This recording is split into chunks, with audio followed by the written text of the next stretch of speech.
सनातन संस्कृति की रक्षा के दावे, धर्मांतरण के खिलाफ सख्त कानून और मंचों से हिंदू समाज को जागरूक करने की बातें। लेकिन उदयपुर संसदीय क्षेत्र के एक आदिवासी गांव से सामने आई तस्वीरों ने कई गंभीर सवाल खड़े कर दिए हैं। ऋषभदेव थाना क्षेत्र के कानूवाड़ा बिलखाई गांव में कथित धर्मांतरण को लेकर बड़ा विवाद खड़ा हो गया है। आरोप है कि गांव में 3 दिनों तक प्रार्थना सभा के नाम पर लोगों को धर्म परिवर्तन के लिए प्रेरित किया गया। इतना ही नहीं, ग्रामीणों का दावा है कि नेपाल और झारखंड से आए कथित पादरी लोगों को तरह तरह की प्रलोभन देकर प्रभावित करने की कोशिश कर रहे थे। सबसे बड़ा सवाल यह है कि जब ये सब चल रहा था तब प्रशासन कहाँ था? पुलिस को इसकी भनक क्यों नहीं लगी? और अगर शिकायतकर्ता वीडियो बनाकर सामने नहीं आते तो क्या यह मामला कभी उजागर होता? देखिए उदयपुर न्यूज के लिए फूल शंकर की ग्राउंड जीरो रिपोर्ट। अपनी आंखें बंद करें, हाथों को उठाकर धन्यवाद करें। आज क्रूसेड के दूसरे दिन के लिए परमेश्वर को महिमा दें। यदि आपका हृदय धन्यवादी है तो आज आप परमेश्वर के कामों को देखेंगे। अब अपने आप को तैयार करें उसकी स्तुति करने के लिए, उसकी आराधना करने के लिए। याद रखिए, आप ऐसे जितने भी लोग, हम सब परमेश्वर की उपस्थिति में हैं और हम सब आराधना के लिए चुने गए हैं। हम सब उसकी महिमा के लिए चुने गए हैं। इसीलिए अपने हृदय को तैयार करें, अपने मन को तैयार करें कि परमेश्वर की स्तुति आराधना आत्मा और सच्चाई से कर सके। हालेलुया, जोर से तारीफ करो। आज परमेश्वर आपके जीवन में बड़े बड़े काम करने वाला। हालेलुया।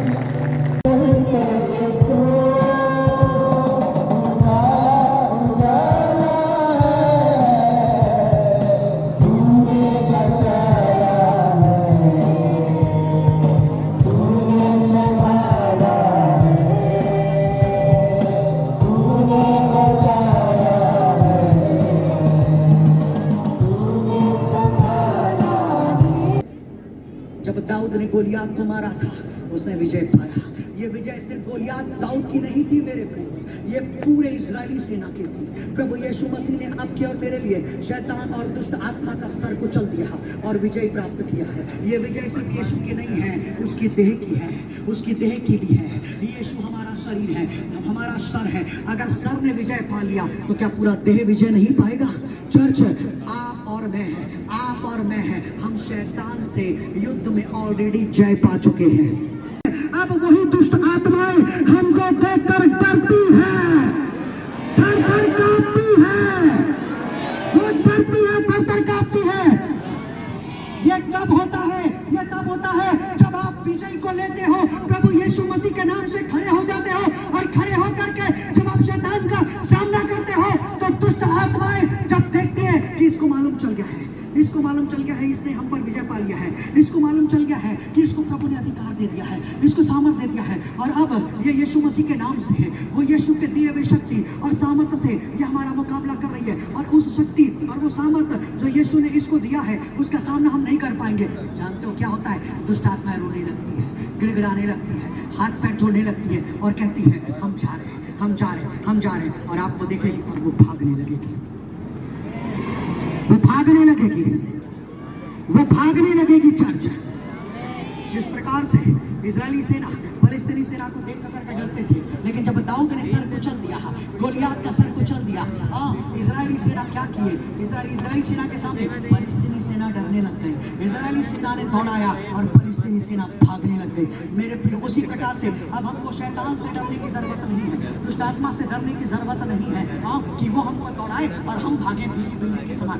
नो, कहानी बदल चुकी है। प्रभु यीशु मसीह ने क्रूस पर हमको शैतान और दुष्ट आत्मा पर जय दे दिया है। वे हार चुके हैं, वे हार चुके हैं और उन शैतान और दुष्ट आत्मा की शक्ति और अधिकार को लेकर हमको दे दिया है। और क्या कहा प्रभु ने? लूका 10:19 में कहा था, सुनो, मैं तुमको शत्रु और मैं तुमको सांपों और बिच्छुओं को रौंदने का, कुचलने का और शत्रु और तुम्हारे शत्रु शैतान की सारी सामर्थ पर, शक्ति पर मैं तुमको अधिकार देता हूँ, मैं तुमको अधिकार देता हूँ, मैं तुमको शक्ति देता हूँ। अब तुमको दुष्ट आत्मा से डरने की जरूरत नहीं है, दुष्ट आत्मा को देखकर भागने की जरूरत नहीं है, अब तुमको जरूरत नहीं है। परंतु अब क्या है? जो अधिकार मैंने तुमको दिया, जो शक्ति मैंने तुमको दिया, जो सामर्थ मैंने तुमको दिया, तुम उसको लो और मेरे नाम से खड़े हो जाओ, और मेरे नाम से खड़े हो जाओ और क्या करो? याकूब 4:7, क्या करो? शैतान का सामना करो, दुष्ट आत्मा का सामना करो। क्या होगा? जब तुम मेरी दी हुई शक्ति, मेरी दी हुई सामर्थ और मेरे नाम से जब तुम शैतान का सामना करोगे, दुष्ट आत्मा का सामना करोगे,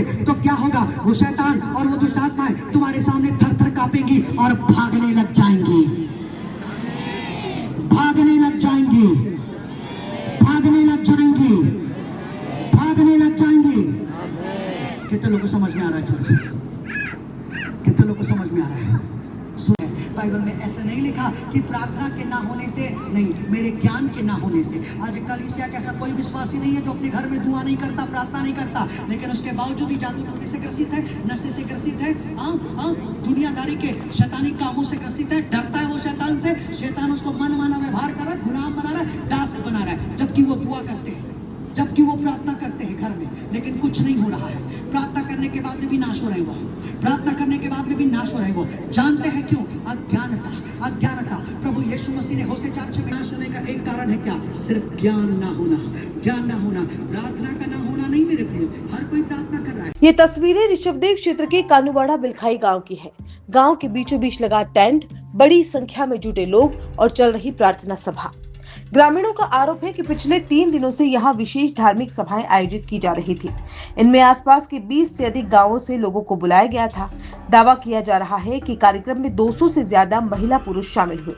ग्रामीणों के अनुसार सभा में शामिल कुछ लोग खुद को धार्मिक प्रचारक बता रहे थे और लोगों को हिंदू धर्म छोड़कर दूसरा धर्म अपनाने के लिए प्रेरित कर रहे थे। सूचना मिली है कि नेपाल और झारखंड से आए कथित पादरी लोगों को बीमारियां दूर होने, आर्थिक सहायता मिलने, परिवार की परेशानियां खत्म होने और बेहतर जीवन मिलने जैसे प्रलोभन दे रहे थे।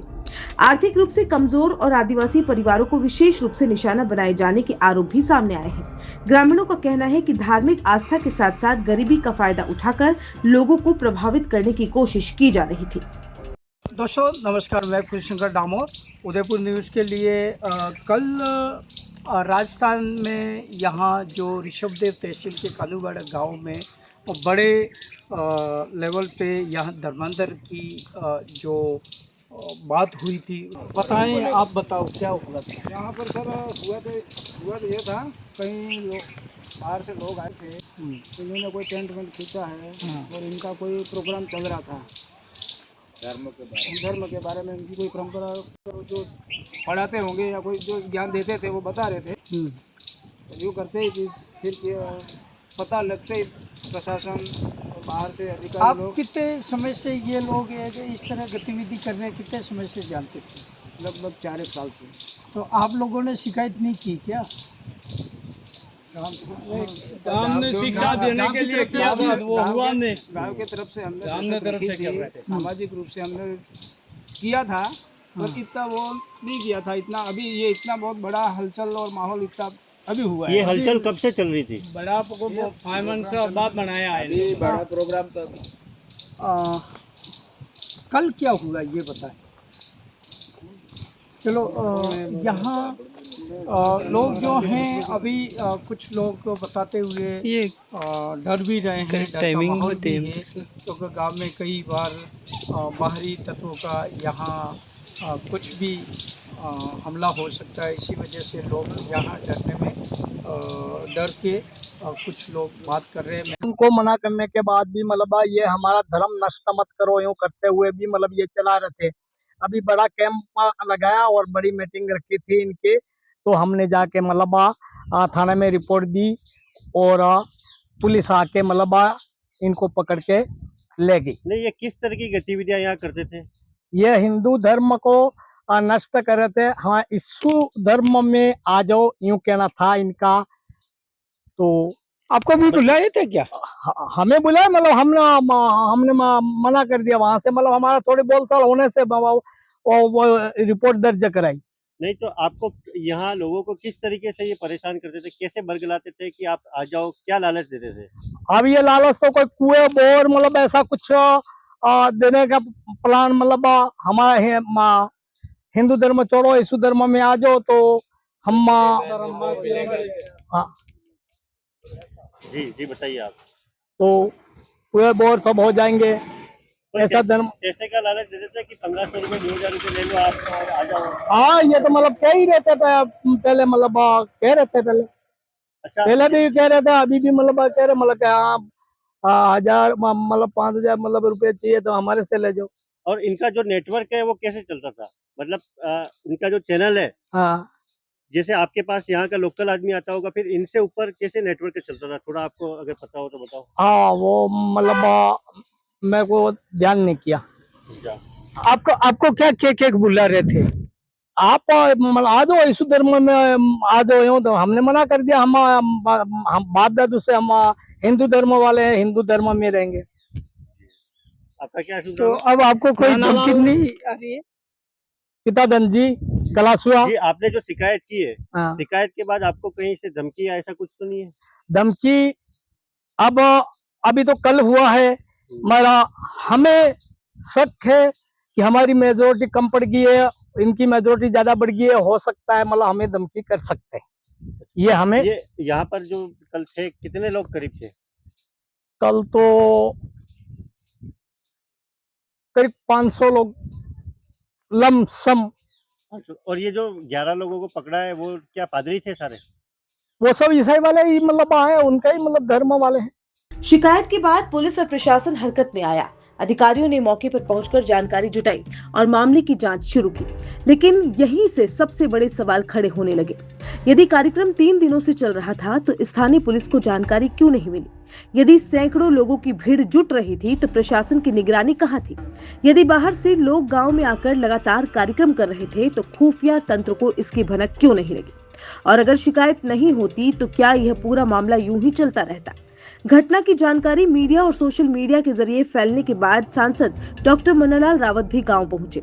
सांसद ने ग्रामीणों से मुलाकात की, पूरे घटनाक्रम की जानकारी ली और कहा कि किसी भी प्रकार का अवैध धर्मांतरण स्वीकार नहीं किया जाएगा। उन्होंने लोगों से अपील की है कि यदि कोई व्यक्ति दबाव, भय या प्रलोभन देकर धर्म परिवर्तन करवाने की कोशिश करे तो उसकी तत्काल सूचना पुलिस और प्रशासन को दी जाए। जो मूल संस्कृति, मूल रूढ़ी परंपरा हिंदू समाज उससे बाहर ले जाकर ऐसा ही बनाने की रचना चल रही थी और पुलिस ने कार्रवाई की है। हम साधुवाद देंगे पुलिस को, माननीय भजनलाल शर्मा साहब की सरकार को। इस तरह की अवैध गतिविधि को रोकने के लिए कार्रवाई हुई है, परंतु गांव के अपने प्रश्न हैं। समाज क्या विचार करता है, क्या पूरी बात है, उसको समझने के लिए हम यहाँ कानूवाड़ा गाँव में आए हैं। सभी ग्रामीण जन से चर्चा हुई है और चर्चा में 2-3 बिंदु निकल कर आए। नंबर 1, ये ईसाई बनाने की आवश्यकता क्या, क्यों बना रहे हो? क्योंकि समाज अनुसूचित जनजाति है, आदिवासी समाज है, तो उसी परंपरा में रहना चाहता है, उसी में रहना चाहता है, रहकर विकास करना चाहता है। तो विकास की गतिविधि को रोकना चाहते हैं क्या? ये दूसरा प्रश्न आता है। क्योंकि जो भी अलग हुआ है वो अलगाव की तरफ गया है, सामाजिक समरसता तोड़ने वाली रचना ध्यान में आई है। मुझे लगता है ये समाज का जो मनोविज्ञान है उसके बाहर नहीं जाना चाहिए। तीसरा, जो अवैध गतिविधि है तो कानूनी कार्रवाई होनी चाहिए और ये अवैध गतिविधि अनुसूचित जनजाति को अल्पसंख्यक बनाने वाली गतिविधि है। मुझे लगता है ये रचना गलत है। ये समाज का जो विरासत से जो काम चलता आया है, समाज जैसा चलता आया संस्कृति के माध्यम से, विरासत के माध्यम से, वो नहीं रही है। मुझे लगता है ये सारे प्रश्न हैं, समाज के साथ बैठे हैं, चर्चा हुई है, सरकार से आग्रह करते हैं, पुलिस से आग्रह करते हैं इसमें सख्त कार्रवाई हो और पूरे इकोसिस्टम को पकड़ें। किसने टेंट दिया था, कौन गाड़ी लाया था, किसने फोन करके झारखंड से यहाँ लोगों को बुलाया? झारखंड से यहाँ आने की क्या जरूरत है? हमारा समाज जाजम पर बैठ के सारे मामले तय करता है, तो झारखंड से क्यों बुलाने की, पादरियों को बुलाने की जरूरत पड़ी? नेपाल से लोगों को बुलाने की क्या जरूरत पड़ी? ये बड़े प्रश्न है, समाज इसमें चिंतित है। हमने इस प्रश्नों को, इस व्यवस्था को समझाया। ये सर बहुत पुराने टाइम से यहाँ पे चल रहा होगा। देखिए, जो एकदम तो इतने लोग एक साथ इकट्ठे हो नहीं सकते। देखिए, जो चीज़ जानकारी में आई है वो आपके सामने आ चुकी है, लेकिन इसको करने वाले कौन है? इकोसिस्टम पूरा पारितंत्र समझना बहुत जरूरी है, ताकि ये समझ में आए कि क्षेत्र में सांस्कृतिक रूप से कोई आतंक तो नहीं फैला रहा है, कोई परायापन पैदा तो नहीं कर रहा है। ये प्रश्न बड़े चिंता के विषय जो आगे जाकर विकास की गतिविधि को रोक देते हैं।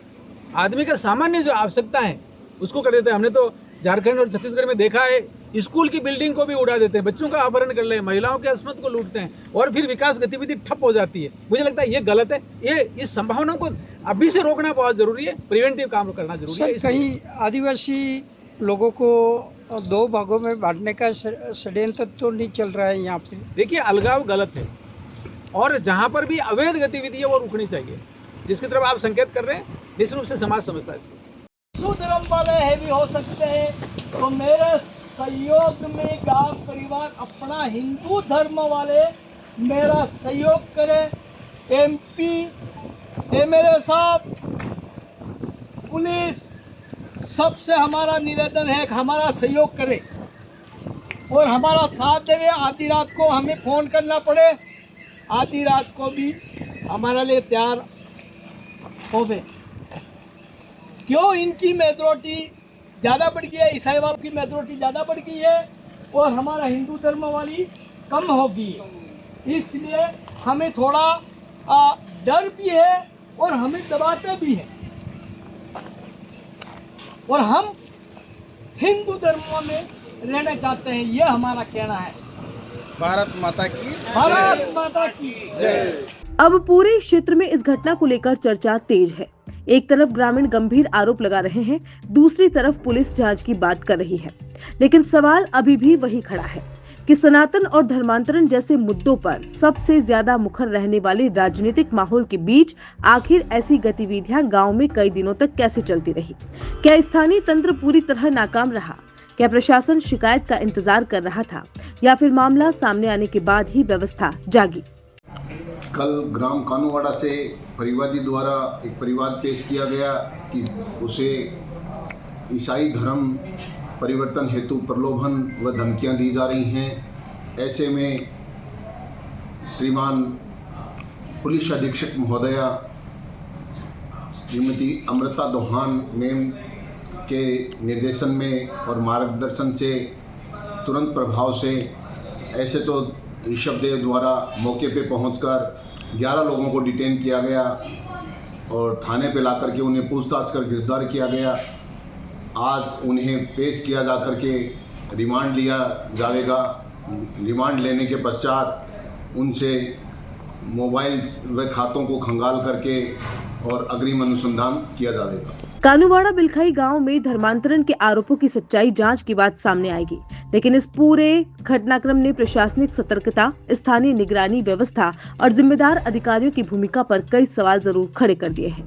आखिर 3 दिन तक गांव में क्या होता रहा? नेपाल और झारखंड से आए कथित प्रचारक वहां क्या कर रहे थे?